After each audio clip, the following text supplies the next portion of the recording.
कक्षा 11 के सभी छात्र छात्राओं का नरेंद्र शर्मा की फिजिक्स क्लास में स्वागत है। इस वीडियो के अंदर मैं चैप्टर सरल रेखा में गति जो चल रहा है आपका, उसकी में एक टॉपिक है आपेक्षिक या सापेक्ष वेग।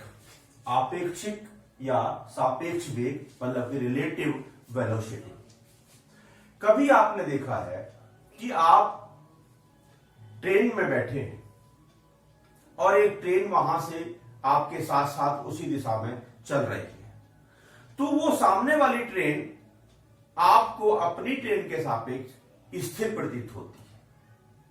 देखा है आपने? ऐसे ही अगर हम रेलवे ट्रैक के बराबर में खड़े हैं तो वहां हमें आसपास जितने भी पेड़ पौधे हैं वो सब स्थिर प्रतीत होते हैं। अब जब हम रेल में बैठ जाते हैं और रेल मूव करती है तो रेल जिधर डायरेक्शन में जाती है तो हम देखते हैं कि जो पेड़ पौधे हैं वो हमें स्पीडली पीछे की डायरेक्शन में को जाते हुए प्रतीत होते हैं।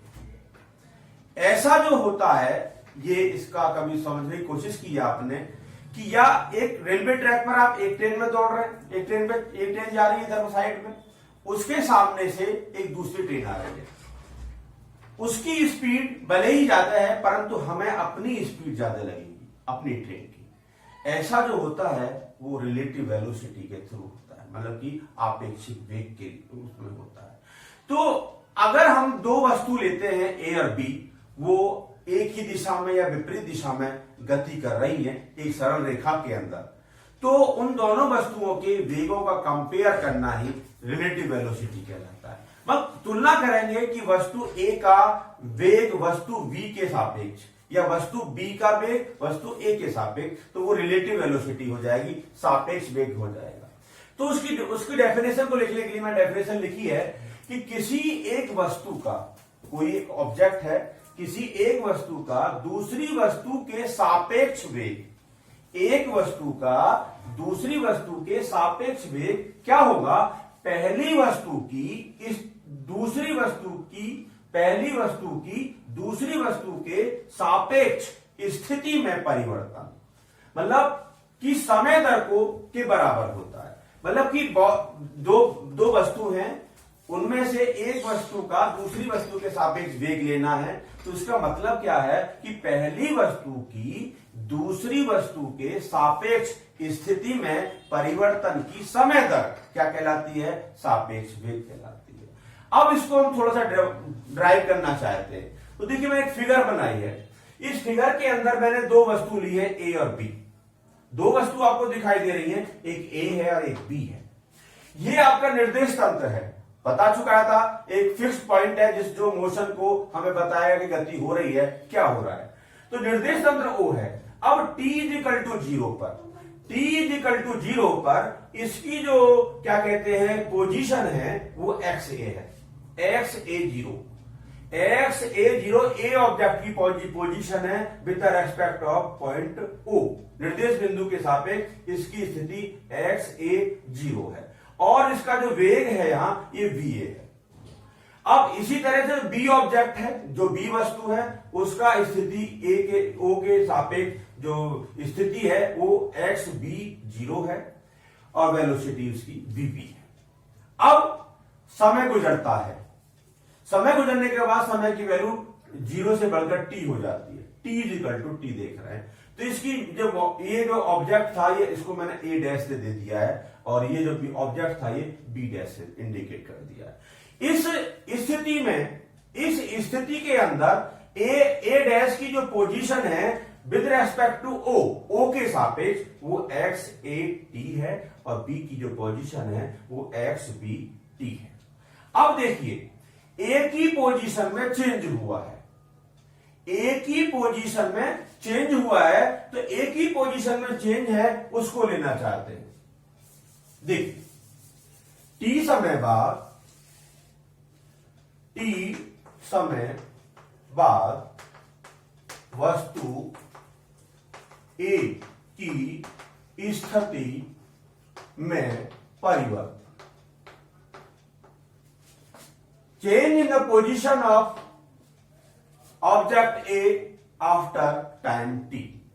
क्या होगा ये, पहले ये कहां पहुंच गया, ये देखिए X A T minus x A zero is equal to, देखिए distance is equal to velocity into time होता है।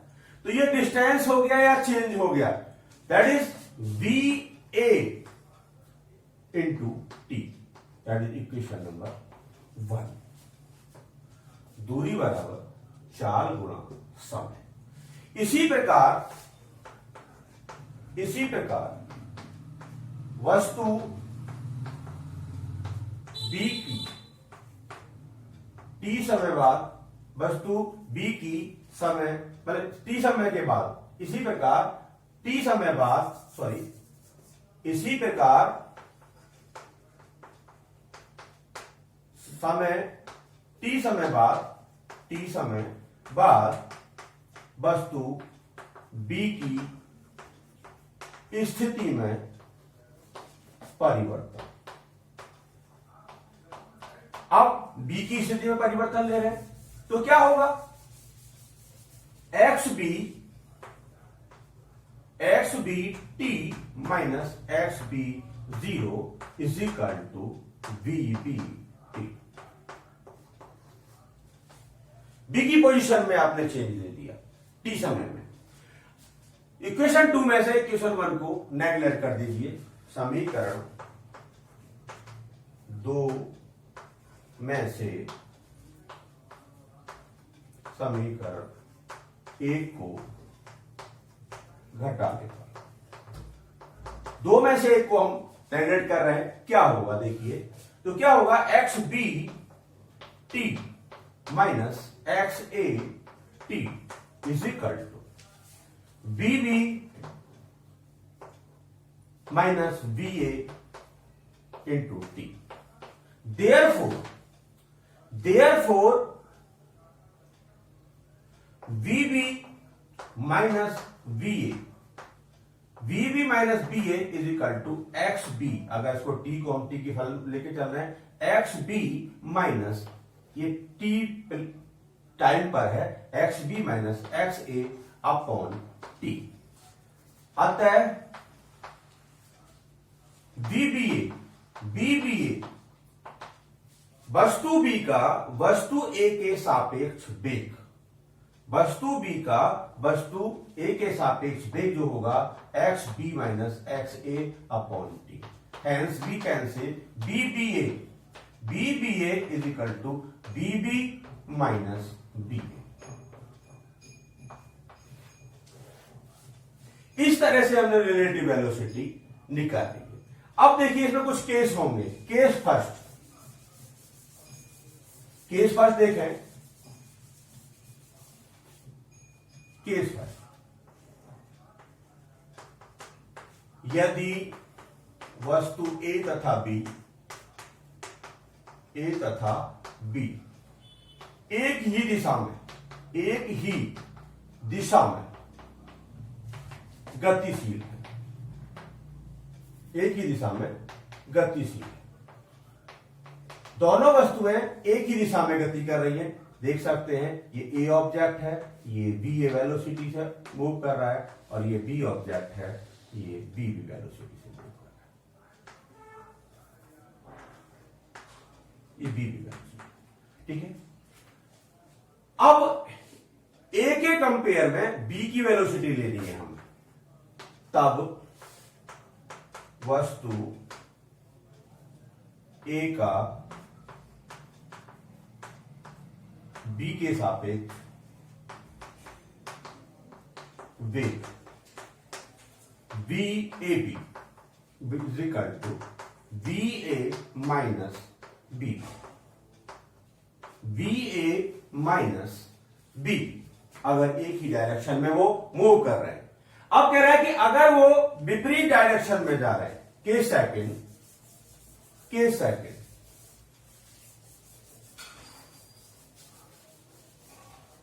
देखिए, के सेकंड यदि दोनों वस्तुएं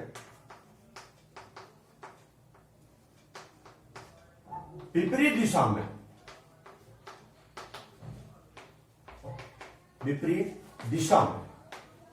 गतिशील,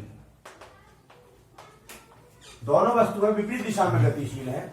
ऐसे जा रहा है ए ऑब्जेक्ट, ऐसे जा रहा है ए बी वेलोसिटी से, और बी ऑब्जेक्ट जो है वो ऐसे जा रहा है। ये बी ऑब्जेक्ट है, ये बी वेलोसिटी। ठीक है, अब अपोजिट डायरेक्शन में जा रहे हैं, तब अतः वस्तु ए का वस्तु बी के सापेक्ष वेग b a b is equal to b a minus b B, माइनस लिया जाएगा ए की velocity, therefore b a plus b b. इस तरह से हम रिलेटिव वेलोसिटी लेते हैं। ये समझ में आया होगा वन डायरेक्शन में। अगर दोनों वस्तुएं एक ही दिशा में एक समान चाल से चलती हैं, उनके दोनों की जो स्पीड है कैसी है, सेम है, तो रिलेटिव वेलोसिटी जो होगी वो जीरो होगी। अगर दोनों की वेलोसिटी इक्वल हो जाती है और एक ही डायरेक्शन में वो जा रहे हैं, तो रिजल्टेंट वेलोसिटी जो रिलेटिव वेलोसिटी होगी ए से बी की या बी से ए की, वो जीरो हो जाएगी।